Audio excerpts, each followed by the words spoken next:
Miss Tina, let's get it. Let's play our jingle.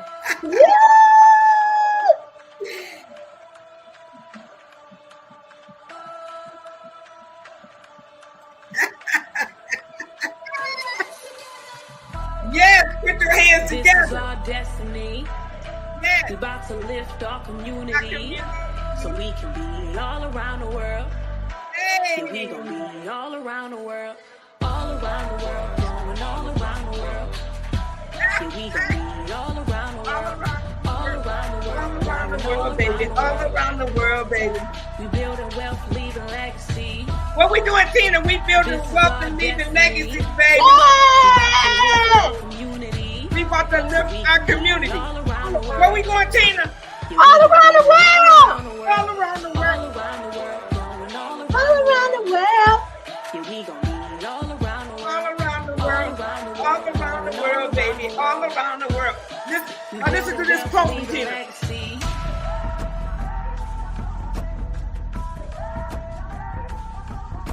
Hey, what I'm talking about, Tina, we are going to leave a wealth and build a legacy. Welcome back again, Monday, 7 p.m. Your money mindset matters, and we are going to teach you how to fund your freedom. Mary, I Inspire Evans, and Tina Williams, from QT. Where you from, Tina? QT Business Solutions. Tina, tell us a little bit about your business so they'll know what that means when you say QT Business Solutions. Okay, so we write business plans and grant proposals for entrepreneurs and founders looking for funding, and we get them funded. So guess what, Tina? We came together with collaboration because we found a lot of clients that's coming through QT Business Solutions. That mindset matters. Whether you're going after the money or if you already have the money, even sometimes the mindset matters then because they get the money and they're afraid. So Tina, I'm gonna break this down for you. And when we talk about our mindset, and a lot of people don't understand the mind. The mind is have you heard that the mind is a terrible thing to waste? Yes. It's so amazing. In my transformational classes, I'm just learning so much about who I am and why do I do the things that I do. Like, have you ever did some stuff you like, where did I get that from? It's coming from. This is one of the dumbest things that I can ever think of, but a lot of things is just coming from childhood, things that has happened to us, and is parked back like a computer in our subconscious mind, and it's suppressed and sometimes it doesn't come out to another trauma happen. So this is our goal. Our thoughts create our emotions. When the thoughts and emotions are created and you decide, you might say, you know what, I'll never date a man that is only making $30,000 before because you had a bad experience with that. So when your emotions, your thoughts come together and you repeat them over and over and over in your head, it becomes your belief. Yes. So when you talk about money, if you grew up in a household where everyone struggled with the money, you watched your aunts, you watched your uncles, even maybe older siblings, and all you heard them talk about is being broke, getting paid on one day, and the next day you hear them say, I don't have no money, I don't have gas. Some people just raised in that household, and those beliefs about being broke and scarcity and not having money, you don't realize from you hearing this over and over and over, your belief about money actually comes from the things that you have been going through or hearing or seeing in your community and your family, in college and school. Yes. Whenever you hear that, and you grow up with that mindset where you are either afraid of money, right? Or some people think money is evil. You hear people say, the rich people, and money is not evil. If money evil, you were already evil before you made the money. And it's even the Bible. It's nothing wrong with having the money. You were who you were before you received that $1 million. If you hit the lottery, before you received that 6-figure job, money don't change people. Money reveal who they really are. So Tina, let's talk about that. Have you ever had someone come in and they were approved? Let's talk about that money mindset, what you have experienced with, and let's talk about that. Okay, so I have both sides. I have some people that didn't believe they were going to get funded. So a lot of times in our community, we've been beat down. We've been beat down. We go to this lender, they tell us no. We go to that lender, they tell us no. But here's the thing, guys. The reason they're telling us no is we're not prepared. We cannot go into the bank and then just say, I want some money. You have to have your package together. And also, you definitely need to go to the correct lender. Sometimes you're applying at the wrong place. So let me give you an example. If you're going to go to a traditional lender, most of the traditional lenders require you to be in business for 2 years. So but guess what, guys? They have something called, they can't redline. That's against the law. So if you walk into the bank and you say, I want to apply for a business loan, they can't tell you not to apply for that business loan. They know you're about to get declined. They know you're about to get declined. Wow. So they already know you're going to get declined before you even fill out that. Yeah, because if you only been in business for 5 months and their criteria is 2 years, you're automatically going to get declined. You're not supposed to go to that lender, but they cannot by law tell you not to apply for that loan, because that could be discrimination. That could be seen as discrimination. So you're going to get a decline letter saying that you got declined because you didn't meet the criteria. But now you done messed up, hit your credit, and now you might not have even read the decline letter wasn't, so now you discouraged. Now you just discouraged. But guys, you want to go to the lender that's going to approve you for some money. Don't go to that lender, go to this one. And that's why it's important to know how you have to know and be prepared up front. And then another thing, Mary, I had some people, we got them approved, and I guess it went too fast for them because they got the money and then they were like, oh no, I can't accept this money, because they were afraid to take the money. But see, the thing is, Mary, it's okay to know it's okay to not know what you don't know. You just have to be able to. I'm going to show you something, Tina. Right. So we're in the green frame here, Tina. It's called unconscious incompetence. You are unaware of the skill and your lack of proficiency, right? So what happens is a lot of people will come into the bank, right, or try to go to a lender, and they don't realize what they don't know. So that's when you don't know what you don't know. But because of that, once they're turned down and they realize that they didn't know enough to get approved, and it can discourage them. Now, a lot of times that makes them want to give up. You understand what I'm saying? And that's where I'm talking about, even the mindset. When we are approved, once we can sabotage our own success. And a lot of people do not understand that. It's fear, Tina. So we come to you in fear. You get us approved, and we still afraid, because guess what? I was speaking with a young man that I was referring to you last week. And I was telling him, with his credit and his criteria, you can get him anywhere from $50,000 to $100,000. He said, hold up, Mary, I don't want that much money. What am I going to do with that money? He has a painting company. He's been doing it 6 years. And truck is on the last leg. I say, listen, now you can look at marketing. You can look at getting you a couple new trucks, have your truck wrapped.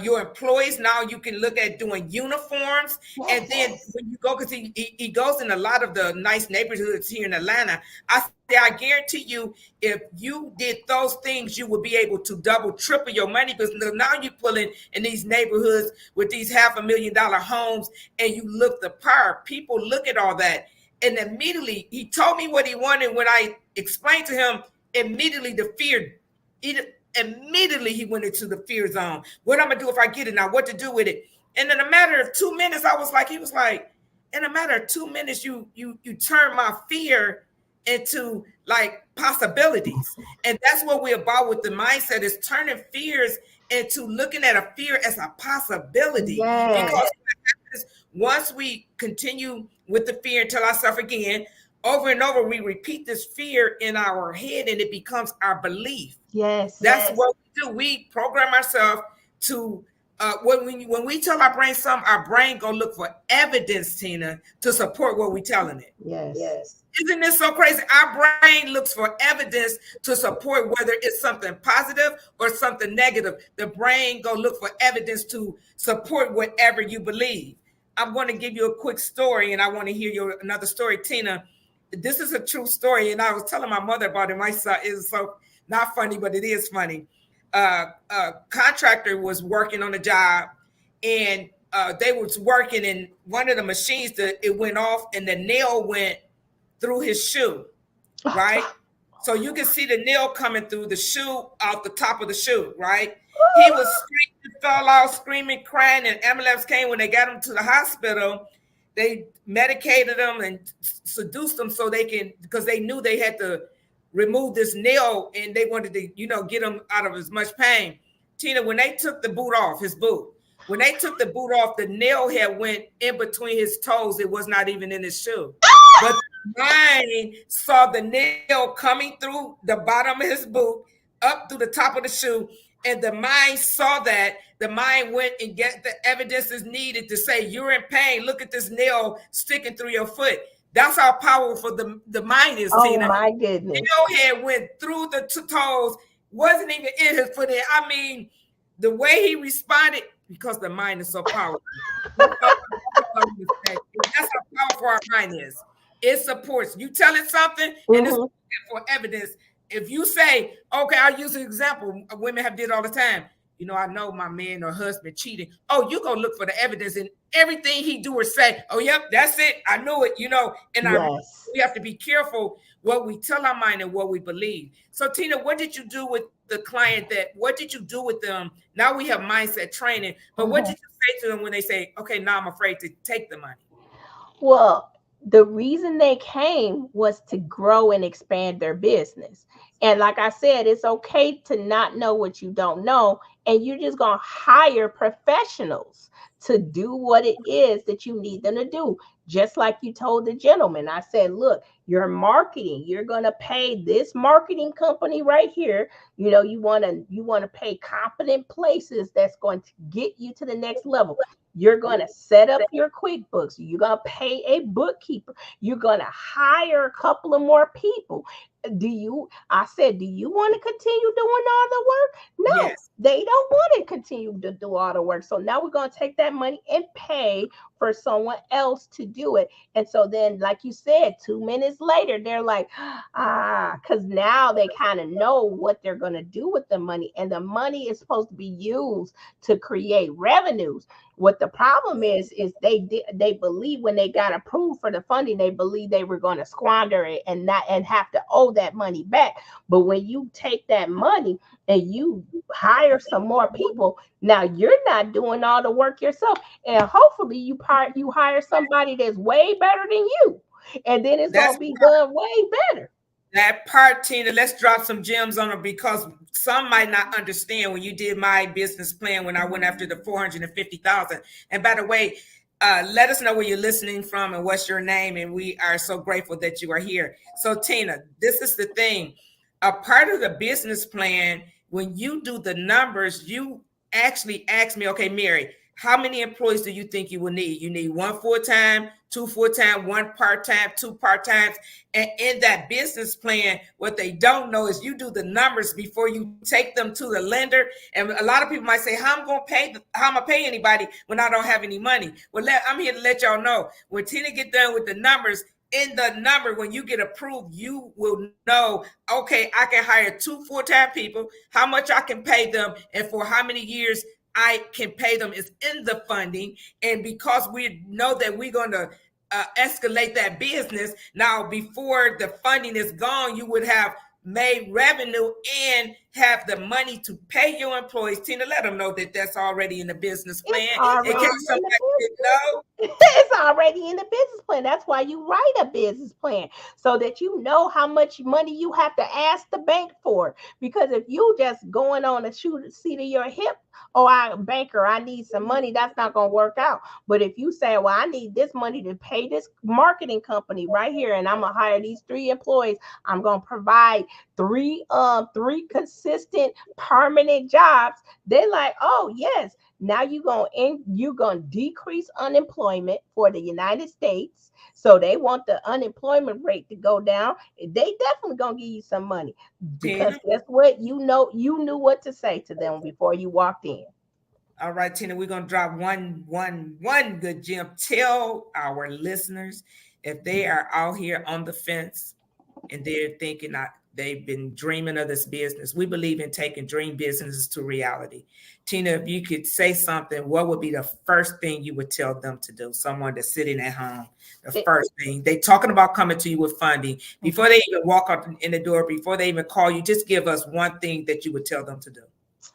Before you even walk in, I would, so a real good gem, guys, if you open up a Google My Business page, you can kind of look at what Google is saying, how you can see how many people are searching for your keyword on your business. So say it again, Tina, say that again. That's fire. Say it again. You can look and see how many people are searching for your specific type of business. So let's say I just talked to somebody today.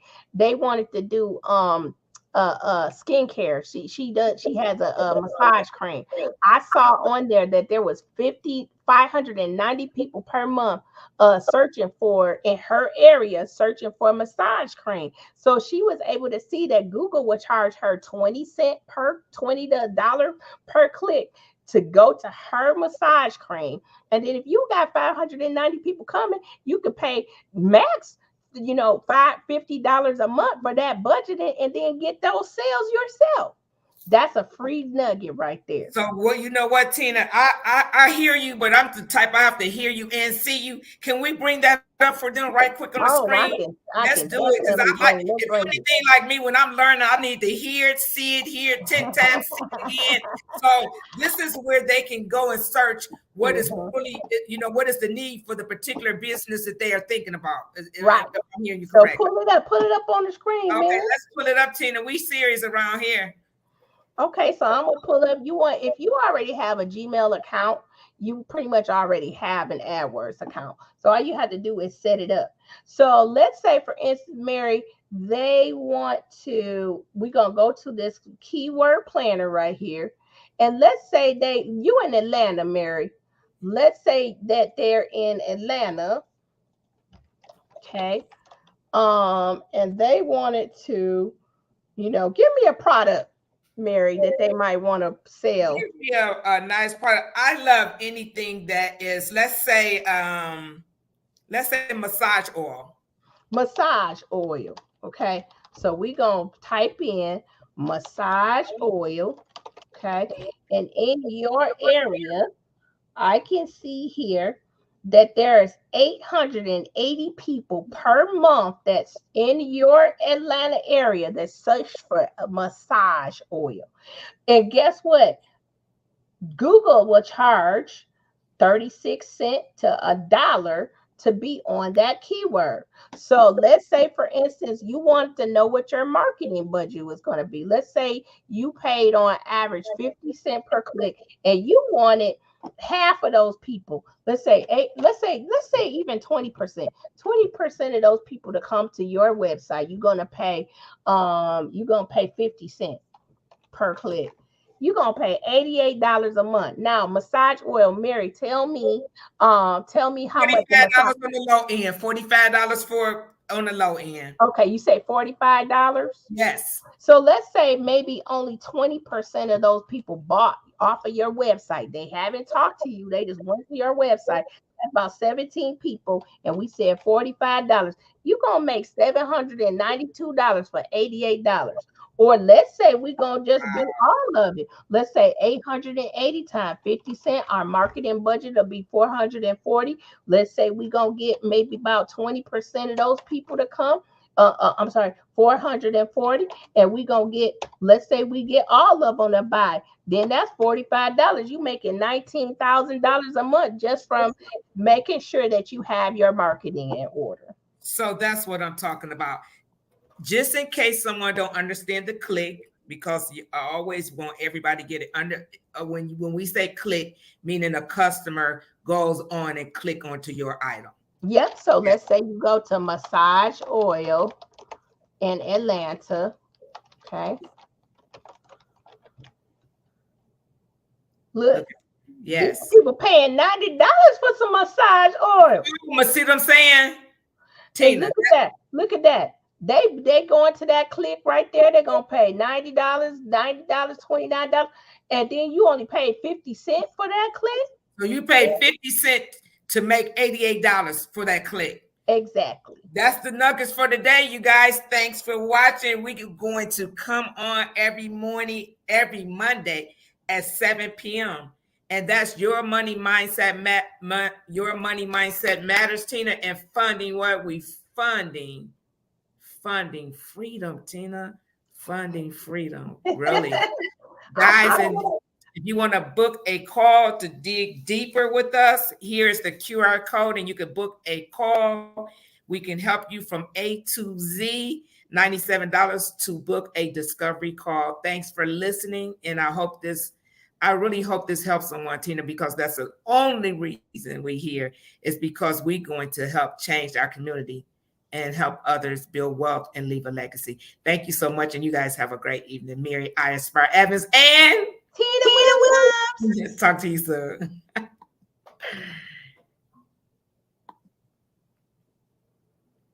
Tina, don't want it.